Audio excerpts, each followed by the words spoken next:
Okay, so this one is about an experiment I've been running with dating apps over the last couple of days. I mentioned in the sort of schizophrenia and romantic relationships video that I'm not particularly interested in a relationship at the moment because relationships are not particularly good for my symptoms. But I wanted to I wanted to run an experiment. So I was on a few dating apps about 6 months ago for about 4 weeks, and I didn't mention schizophrenia at all. And I got a certain number of likes and matches and had a few conversations with about 2 or 3 people.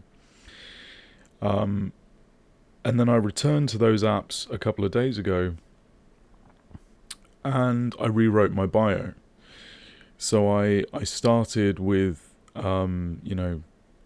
dad to a beautiful 6-year-old living well with schizophrenia, because I wanted to see what kind of like match ratio I would get if I was open about my diagnosis and if I was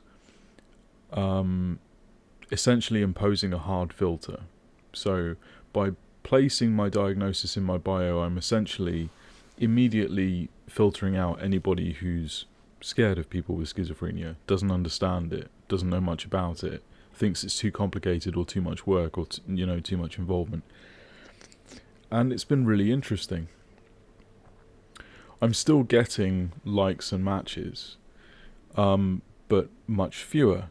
And I suspect that the quality of those matches is going to be much higher because it's going to be people who are sort of willing to overlook the diagnosis or willing to give the diagnosis a go.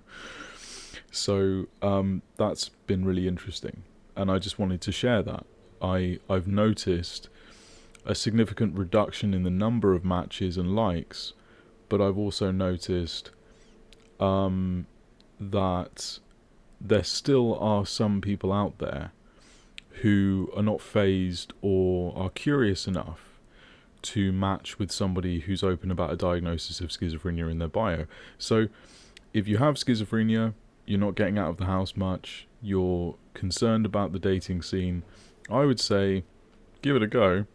And if you feel comfortable being open about your diagnosis, there are still people out there for you. Not everybody is judgmental, and even though stigma is still obviously a big problem, it's not necessarily a complete no for everybody. So that's been an interesting experiment. I don't have too much else to say at this point, but I just wanted to share that particular observation. So, short video, but yeah, it's been interesting.